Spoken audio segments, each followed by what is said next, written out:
الحمد لله على نواله والصلاة والسلام على محمد وآله. معززو قدرمندو ورونو او خويندو، لله الحمد یوزل فرمونگ او تاسی باندی بیا دا الله تبارک و تعالی دا نعمت شوی چې د عرفات تعظیمه او بابرکت ورځ را رسیدونکې ده. دا هغه د عظمت والا ورځ ده، دا هغه اوچته ورځ ده، دا هغه باعزته ورځ ده چې په دې کې دین مکمل شوی دی، د دین تکمیل شوی دی، دین پوره شوی دی. او دا هغه بابرکته ورځ ده چې ربي لا یزال جل جلاله په دغه ورځ باندې خپل بندگان ډیر زیات انسانان د جهنم د اور څخه آزادوي، د جهنم د دې سختۍ څخه ورته نجات ورکوي.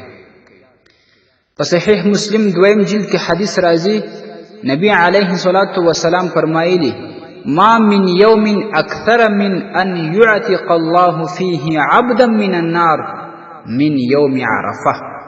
نور داسې یوه ورځ نشته چې رب لا یزال په هغې کې خپل بندگان ډیر آزاد کی، لیکن هغه د عرفات ورځ ده.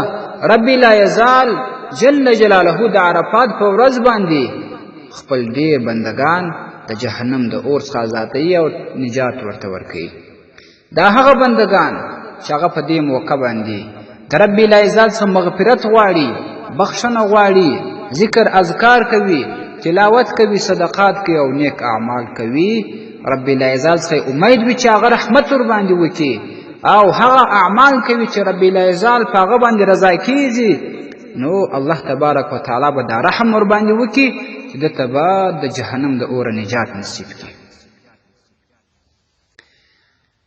او دا شان د عرفې په ورځ باندې د عرفات په دې ورځ روژه نیول چې هلته حاجان کله عرفات غونډۍ ته خیږي، عرفات پر میدان باندې حاضري کوي، دا روژه به هغه مسلمانان نیسي چې کله هغه حاجان نه وي. مثلا د دغه کال په عرفات میدان باندې حاضري نه کوي، د هغو دپاره دا روژه نیول مستحب ده.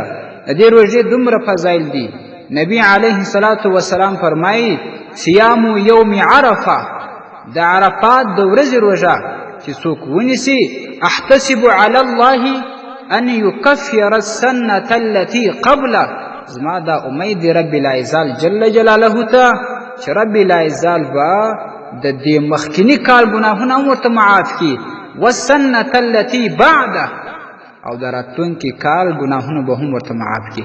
دا د نبی علیه الصلاة والسلام خبره ده. په صحیح مسلم دویم جلد کې دا حدیث نقل دی.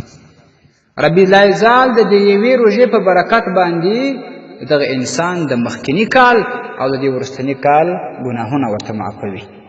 خو دا روژه به دا حاجي نه نیسي چې کوم هغه په دې کال باندې د عرفات پر میدان باندې حاضري کوي، دا د هغو دپاره نه ده، ځکه په ټول حج کې دا د عرفات غونډۍ ده چې څوک حاضرېږي، دا د ستړیا ورځ وي، نو رب لا یزال پر هغو باندې دا نه ده ایښې، دوی به هلته دا روژه نه نیسي.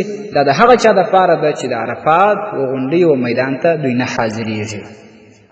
معززو، ما تاسو دا یو نصیحت دی چې دا روژه به تاسو حتمي نیسي، دا روژه مو د لاسه ونوځي، او په دې کې دومره زیات فضایل دي. نو که څوک دا روژه پرېږدي او دا روژه ونه نیسي، هغه به ډېر بدبخته انسان وي.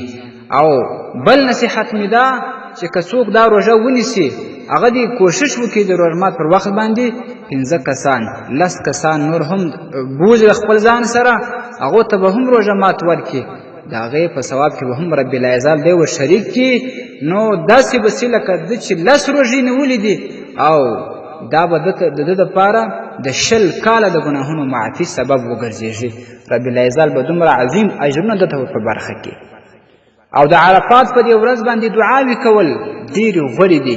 نبی علیه الصلاة والسلام وایي: خیر الدعاء دعاء یوم عرفه، د ټولو دعاو څخه غوره دعا، بهترینه دعا او احسنه دعا هغه د عرفات په ورځ باندې دعا کول دي.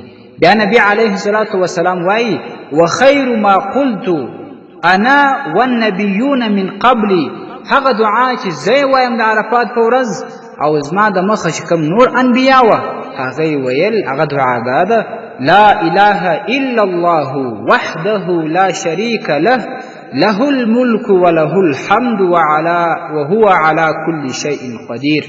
سنن الترمذي کې دا حدیث نقل دی. دا هغه غوره دعا ده چې نبی علیه الصلاة والسلام وایي دا ما هم ویل او زما د مخه نور انبیاو هم ویل. یو وارې بیا وایم لا اله الا الله وحده لا شريك له له الملك وله الحمد وهو على كل شيء قدير. دا عرفات په ورځ باندې ویل هم مستحب ده. رب العزت دې مونږ او تاسو ته د نیکو اعمالو د عباداتو د ذکر اذکارو د صدقاتو توفیق نصیب کړي چې په دې موقع باندې په دې عظیمه ورځ باندې په دې بابرکته ورځ باندې په دې اوچته ورځ باندې خپل رب راضي کو او رب العزت په موږ تاسو باندې رحم وکړي او مغفرت راته وکړي او د جهنم د اور موازات کړي. الله تعالی دې ټول مسلمانانو ته دې توفیق نصیب کړي او هیله کوم چې دغه بیان تر نورو ورونو تر نورو خویندو هم ورسوي. که څوک عمل ورباندې وکړي نو تاسو به هم په ثواب کې ورشریک یاست. السلام علیکم ورحمة الله وبرکاته. ستاسې د اسلامي پوښتنو جوابونکی مولوي حکیم الله صابر الحنفي صاحب د پوښتنو لپاره د رابطې نمبر 002 314 و 88 440. والسلام.